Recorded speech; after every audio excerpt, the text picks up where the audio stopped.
बिहार के आरा शहर में दिन दहाड़े एक ज्वेलरी शोरूम के अंदर लूट होती है। 8 से 9 अपराधी अंदर घुसते हैं, नकाबपोश होते हैं, सबको पूरे शोरूम पर कब्जा कर लेते हैं। बताया जाता है कि मात्र 600 मीटर की दूरी पर पुलिस थाना है, उसके बावजूद वहां के अंदर कर्मचारी फ़ोन करते रहते हैं, पुलिस नहीं पहुंचती है। पुलिस की भयानक भद पिट रही थी बिहार पुलिस की। इस बीच खबर अब ये भी है कि पुलिस ने एक्शन लिया है इस मामले पर। एनकाउंटर मुठभेड़ हुई है और 2 अपराधी घायल हुए हैं उस एनकाउंटर में, बताया जा रहा है। और कुछ जो ज्वेलरी है वो बरामद भी हुई है। ज़्यादा जानकारी देने के लिए हमारे साथी मोहित जुड़ रहे हैं। मोहित, अभी करंट पे जानकारी क्या आ रही है? क्या कोई इनकाउंटर हुआ है, कुछ अपराधी पकड़े गए हैं, कुछ ज्वेलरी बरामद हुई है? पहले उसके बारे में बताइए। ये आरा शहर में जो लूट की वारदात हुई थी उसके बाद एसपी राज जो है वो उन्होंने एसआईटी का गठन किया था और लगातार जो है सीसीटीवी फुटेज को देखा जा रहा था कि अपराधी किस तरफ भागे हैं। तो उन्हें लगा कि अपराधी जो है 3 दिशा में भागे हैं। एक अपराधी जो छपरा शहर की तरफ भागा था, उनका पीछा किया गया और पीछा करने के बाद जो है 2 अपराधियों का पुलिस ने इनकाउंटर किया है। और ये जो 2 अपराधी है ये दोनों जो है छपरा के ही रहने वाले हैं, जिसमें कि एक जो है सोनपुर थाना क्षेत्र का सेमरा गांव निवासी प्रदीप राय का पुत्र कुणाल है और दिघवारा थाना क्षेत्र का भुवनेश्वर प्रसाद का पुत्र विशाल कुमार है। ये दोनों जो अपराधी है इनको गोली लगी है, पैर में गोली लगी है। पुलिस जी। ने इन्हें गिरफ्तार किया है। हालांकि जो ज्वेलरी है वो ज्वेलरी अभी तक बरामद नहीं हो सकी है। इसके बारे में अभी जो है पुलिस पुष्टि नहीं कर रही है, क्योंकि जो अपराधी जो भागे थे वो बैग को 2 बैग था उनके पास, दोनों बैग को दोनों दिशा में दोनों अपराधी बाइक से लेकर भागे थे। बिल्कुल, तो इनकाउंटर आप बता रहे हुआ है और अपराधी अलग अलग दिशा में भागे थे। पुलिस ने अभी 2 अपराधियों को आप बता रहे हैं कि इनकाउंटर में गोली लगी है उनको और उनको अस्पताल में भर्ती कराया गया है, पर अभी ज्वेलरी बरामद नहीं हुई है। तो ये आधी अधूरी सफलता इसको कहा जा सकता है।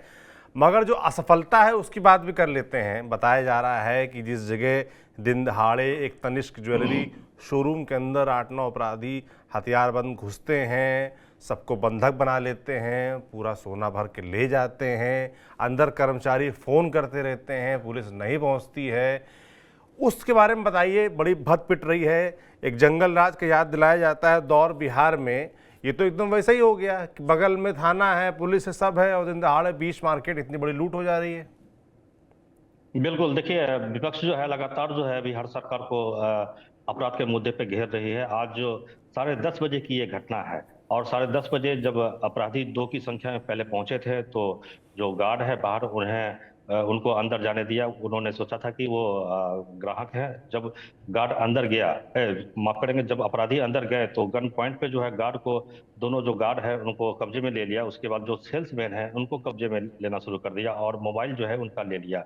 मगर इसी बीच जो एक सेल्स गर्ल थी, सिमरन नाम है उनका, उन्होंने उनको अंदाज लग गया कि ये दोनों अपराधी हैं और ये जो है शोरूम को लूटने के लिए आए हैं। वो जो सिमरन जो है वो अंदर की तरफ चली गई और एक कोने में बैठ के लगातार जो है वो पुलिस को फोन 112 पर फोन करना शुरू कर दिया।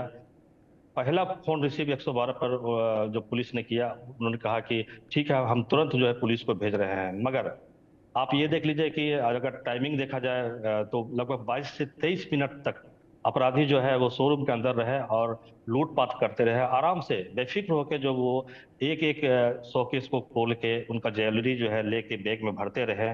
और कुछ ही दूरी पर थाना भी है और जबकि 112 को भी कॉल किया गया है। सिमरन का कहना है कि उन्होंने 20 से 25 कॉल पुलिस को किया कि आप जल्दी आइए, यहाँ लूट हो रही है, मगर पुलिस नहीं पहुंची। उसके बाद आराम से जो है ये सभी अपराधी जो है 20 से 25 मिनट तक वारदात को अंजाम देने के बाद 2 बाइक पर सवार होकर अलग अलग दिशा पर भाग गए।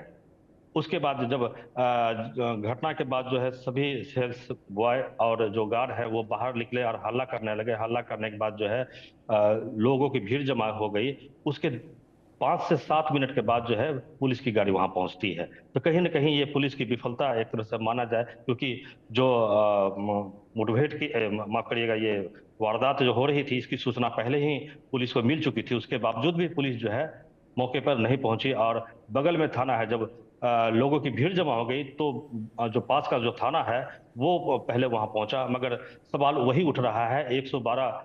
आखिर जो नीतीश कुमार ने 112 डायल का उद्घाटन किया था और उनका कहना था कि अगर आप फोन करेंगे तो 5 मिनट के अंदर जो है पुलिस जो है जो घटनास्थल है वहां पहुंच जाएगी, वो 112 कहीं ना कहीं जो है ये अब फेल होता हुआ दिख रहा है। बिल्कुल 112 को लेकर तमाम बड़े बड़े दावे किए गए, मगर आज जब ये घटना दिन दहाड़े आरंभ हुई तो सारे दावे ध्वस्त हो गए। 5 मिनट छोड़िए, 30 मिनट तक एक अंदर कर्मचारी फ़ोन करती रही। 20 से 25 बार उसने कॉल किया। पहली बात तो यही अपने आप में एक बड़ी हिम्मत की बात है भाई, किसी तरीके से उसने मौका ढूंढा, फ़ोन किया, फ़ोन करती रही। 112 में कोई रिस्पांस नहीं, कोई वहां नहीं पहुंचा। आधे घंटे तक आराम से लूटपाट चलती रही और बताया जा रहा है इस वारदात में 25 करोड़ की ज्वेलरी उस शोरूम से लूट कर ले जाई गई है। अब इनकाउंटर की बात आ रही तो इनकाउंटर में भी 2 अपराधी बताया जा रहा है, उनको गोली लगी है।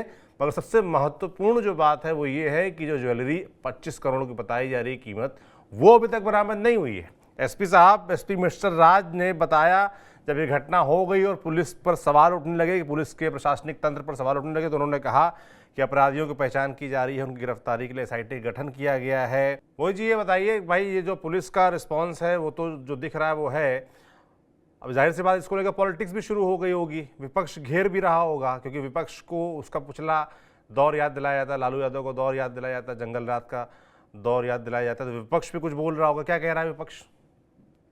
देखिए, लगातार जो है विपक्ष जो है इस पे हमलावर है, और आप देख रहे होंगे कि तेजस्वी यादव का जो ट्विटर अकाउंट है और फेसबुक पेज है, लगातार जो है जो प्रतिदिन जो बिहार में घटना घटती है उस घटना का जो है स्क्रीनशॉट अखबारों का हो या चैनल का हो वो लगाते हैं, कि किस तरह से लोगों को बता रहे हैं, किस तरह से देखिए बिहार में अपराध बढ़ रहा है। पहले लोग जंगल राज की संज्ञान देते थे कि बिहार में जंगल राज है, मगर उनका कहना है, तेजस्वी यादव का कहना है कि लगातार जो है बिहार में जो वारदात हो रहा है वो पहले की अपेक्षा और जो है क्राइम जो है बिहार में बढ़ा है। और इनसे जो है कम से कम जो है नीतीश कुमार जो है उनसे जो है बिहार जो है संभल नहीं रहा है। जहां तक बात जो है एसपी वहां के एसआईटी का गठन किया था, तो एसआईटी का गठन देखिए, हर जो लूट की वारदात होती है उसके बाद एसआईटी का गठन होता है। पूर्णिया में भी जो है तनिष्क लूटकांड का इसमें भी एसआईटी का गठन हुआ था, मगर हुआ क्या, क्योंकि अपराधी पकड़े गए, मगर उसके बाद जो है जो ज्वेलरी जो बरामद होना चाहिए था, वो करोड़ों का ज्वेलरी जो है आज तक वो बरामद नहीं हो पाया। लगभग 7-8 महीने होने चला इस घटना को, मगर आज तक जो है पुलिस जो है उस पर कोई जो है सफलता उनको हासिल नहीं हुआ। और जहां तक जो लूटकांड के जो अपराधी थे, उस लूटकांड के अपराधी को भी पुलिस अब तक पकड़ने में सफल नहीं हो पाई है। जहां तक पुलिस ने जिनको गिरफ्तार किया वो तो या तो लाइनर थे या अपराधियों को सहयोग देने वाले थे। जहां तक तनिष्क लूटकांड की बात करें, पूर्णिया हो या बिहार के अन्य हिस्सों में, चाहे यहाँ की बात हो, तो एक अपराधी है सुबोध सिंह, जो अभी बेऊर जेल में बंद है। उसको मास्टरमाइंड माना जाता है कि ज्वेलरी जहां भी शोरूम की वगैरह की लूट होती है, ये मास्टरमाइंड है। सोने का बहुत बड़ा एक तस्कर है, जो कि पश्चिम बंगाल से लेकर बिहार के कई जिलों में उनके खिलाफ जो है केस दर्ज है, और इसे बहुत बड़ा मास्टरमाइंड माना जाता है, जिसका काम सिर्फ और सिर्फ जो ज्वेलर्स है उन पर अटैक करना है और वहां से लूट को अंजाम देना है। लूट का अंजाम देने के बाद जो है इनके अपराधी जो गुर्गे जो होते हैं, वे बंगाल से लेकर विभिन्न हिस्सों में जो है भाग जाते हैं। और जो सुबोध सिंह है वो आराम से जो है अभी भी जो है बेऊर जेल में बैठ के इस कांड को जो है अंजाम दिया जा रहा है। अभी अगर आप देखेंगे आरा में जो लूट हुई है, इसमें कहीं ना कहीं फिर वो सुबोध सिंह का ही नाम आएगा, जिसका एक बहुत बड़ा गैंग समस्तीपुर, बेगूसराय और पटना में शामिल है। बिल्कुल, आपने जो जिक्र किया पूर्णिया की घटना का, अब भाई उस घटना को भी ज़्यादा समय नहीं बीता है, उसमें भी कोई बरामदगी नहीं हुई, अपराधी आपने कुछ पकड़ लिए, उससे फ़ायदा क्या? और उसके बाद अब कुछ महीने बाद फिर से एक घटना हो जा रही है, तनिष्क के ही शोरूम में हो रही है।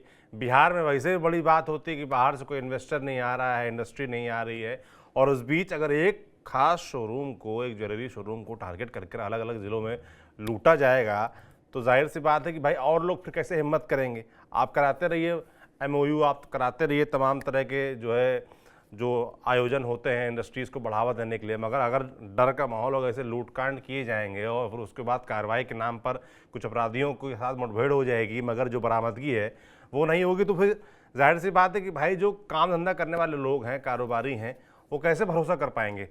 क्या चर्चा है इस तरह की जब घटनाएं होती हैं मोहित जी, तो लोग खासतौर पर जो कारोबारी होते हैं वो किस तरह का रुझान दिखाते हैं, क्या बातें कहते हैं?